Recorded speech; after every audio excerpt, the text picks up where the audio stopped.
Welcome to qnawire. Here we're going to have different solutions that contain methanoic acid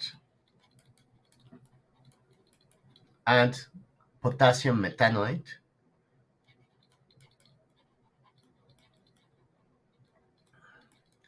which I'm going to abbreviate as HM for the acid and M- for the methanoate. Remember that we only care about the ion that corresponds to the conjugate base of the acid. We know that the value for Ka is equal to 1.799 times 10 to the minus 4. So the value for pKa is equal to minus the logarithm of Ka, and this is going to be equal to 3.745. We're going to have three different solutions in which we're going to calculate the value for the pH, employing different methods. So in the first case, for solution A, we're going to have 2 molar of methanoic acid and 2 molar of potassium methanoate, of the methanoate ion. And since we have a pair of the acid, well, a weak acid, and its conjugate base, we're going to have a buffer that we can calculate its pH employing the Henderson-Hasselbalch equation. So in this case, it would read pH is equal to pK plus the logarithm of the concentration of F minus, the conjugate base, divided by the concentration of the associated acid. For the first scenario, the concentrations are the same, so pH is going to be equal to pKa, that is 3.745, plus logarithm of 2 molar divided by 2 molar. Logarithm of 1 is equal to 0, so the pH is going to be equal to 3.745. Remember that when the concentrations are the same of the of the acid and the conjugate base, then the pH is going to be equal to the pKa. Now for solution B, we have a slightly different scenario. What we're going to get is that we have 0.0 molar of my methanoic acid, of HM, and we're going to have 0.25 molar of the methanoate, the M- ion that we have. So now, in this case, since we don't have any of the acid, we cannot employ Henderson-Hasselbalch equation. What we need to do is look at the equilibrium corresponding to the reaction of F- plus water, that is going to generate methanoic acid plus OH-. Notice that this reaction corresponds to the basicity constant of the conjugate base, and we don't have the value for the basicity constant, but what we know is that Kw is equal to Ka times Kb. So the value for Kb is going to be equal to Kw divided by Ka. Kw is the dissociation constant of water and is equal to 10 to the minus 14. Divided by my value of Ka, that is 1.799 times 10 to the minus 4, gives us a value of Kb equal to 5.559 times 10 to the minus 11. So we're going to plug in here this value for Kb, 5.559 times 10 to the minus 11 is going to be the value for Kb for this reaction. So with this small appendix, we can get rid of this calculation.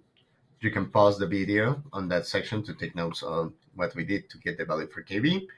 But what we're going to focus on is on the ice table corresponding for the reaction. So the initial concentration of F minus is going to be 0.25 molar. Water is not going to have any effect in here because it is a condensed phase and it doesn't enter into our equilibrium equation. And initially we're going to have 0 and 0 of HM and of OH minus. The amount of change is going to be minus x, the fraction that is going to react. It is going to produce plus x and plus x on both sides of the equation. So at equilibrium, we're going to get 0.25 minus x, x, and x. Now, if you write down the value for Kb, that is 5.559 times 10 to the minus 11, this is going to be equal to the concentration of methanoic acid times the concentration of OH minus divided by the concentration of the methanoate ion that we have in solution. we can replace the values that we have found using our table of the equilibrium concentrations for each of them. So this becomes x times x divided by 0.25 minus x. Now, notice that the value for Kb is very small. That means that the equilibrium is going to be, this is very small and much lower than 1. Well, lower than 1, right? So what this means is that the equilibrium is going to be shifted towards the left. So what we can say is that x is going to be small because a very small portion is going to react. So 0.25 minus x is going to be approximately 0.25. Employing this approximation, the value for Kb now becomes, Kb now is equal to x squared divided by 0.25. Thus, solving for x, we get that x is equal to 0.25 times Kb, and we're going to take the square root. Now, what this value of x is going to represent, this is going to be equal to the concentration of OH minus that we have in solution. Doing the operation, 0.25 times the value of Kb that we have over here on the upper right corner, and taking the square root, we get 3.728 times 10 to the minus 6 molar. And this is going to be the concentration of OH minus.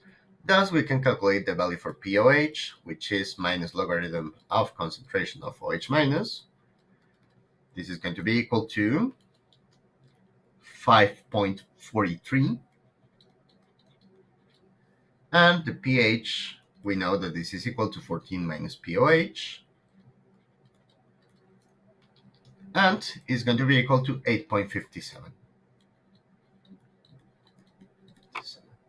So when we don't have any of the acid, we need to require the equilibrium constants associated to the proper reaction of the ion, in this case the conjugate base, and water, in order to get the calculation for the pH.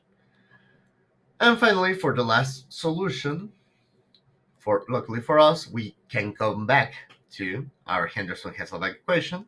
We have 0.035 molar of the acid of HM, methanoic acid, plus 0.07 molar of the methanoid ion on solution.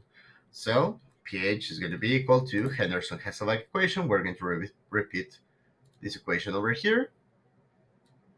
The concentration of F minus of the methanoid is going to be, let me put over here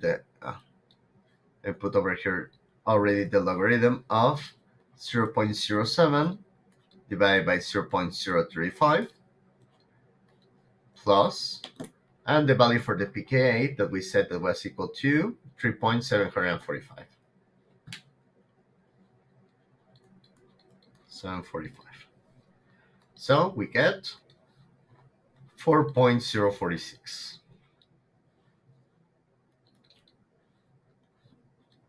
Notice that since we have more of the conjugate base than of the acid, the pH is going to be higher than the pKa. It's going to go towards a more basic pH. So with that, it would be all. Thank you very much and have a good one.